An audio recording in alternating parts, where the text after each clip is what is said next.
George Martin has confirmed that the pilot for House of Dragon is done. He's seen the pilot, and on his Not a Blog, he heartily endorses it. Says it's going to be great, it's going to be dark, it's going to be powerful, and we've heard this all before. But again, I think at basic level, George is still a decent person. He doesn't endorse everything. He does take his time. He's careful, but he sometimes does endorse pretty lousy stuff. I do like, however, how he's kind of craftily insulting D&D because he's sort of saying, this time it will be dark and powerful, not like the other one. So there we go. And I do trust Ryan Condal, but I think Miguel Sapochnik is a little bit more iffy. He's done some crazy stuff behind the scenes. He did oppose D&D on some things, but he wasn't this heroic dissenting kind of icon that some of the fan base wants to believe in. We're getting movement on House of Dragon. It does seem it will have more or less what we should come to expect in terms of fights, sex, intrigue, right, backstabbing, Machiavellian politics, and yes, of course, the dragons. He has promised a lot of dragons are coming. Not all of them at first, but we should be getting in totality quite a lot of dragons, which, to be honest, they've saved that a little bit too long in Game of Thrones. They could have just sped that up a little bit faster, but there you go. And that's one thing I can't complain about. The later seasons, the dragons, for the most part, were rendered fairly well in terms of special effects.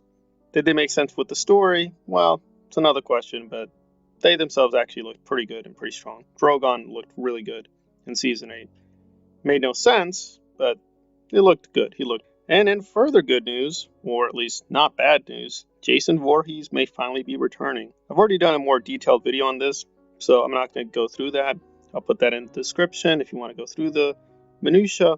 We weren't really sure who owned the rights to Jason Voorhees or Friday the 13th. It was unclear whether Jason would return because until the rights were clarified, there was not going to be any movement on any kind of Jason project. It's just been this lawsuit. It's really been tying Jason Voorhees as a character up. He's still available in other media, but in terms of a movie, nothing could really happen until the lawsuit was settled. And it looks like it's finally over. So it's going to take a while, but Jason should be coming back.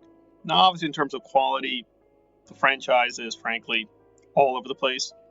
I like most of it, but it's never really achieved kind of like the great status that Nightmare on Elm Street or even some of the better Halloween movies. And I hated Halloween Kills. I thought that was absolutely terrible.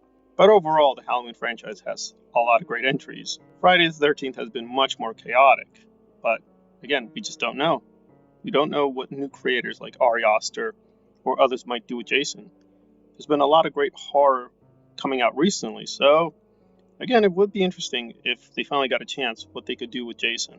So tentative hopes that House of Dragon will be great, and whatever future project we get with Jason will also be very good and be very well done. Even if you're not a fan of the franchise, it's really interesting to finally have these fantasy characters, broadly speaking, available. It has been kind of weird just not having him in the conversation, even when Michael and all these other icons, Leatherface, have come back. Jason has just mysteriously not around. It's kind of weird. Fingers crossed House of Dragon is as good as George says it is, and fingers crossed whatever the new Jason project is, it will also be well done. But again, got to wait and see. Thanks for listening.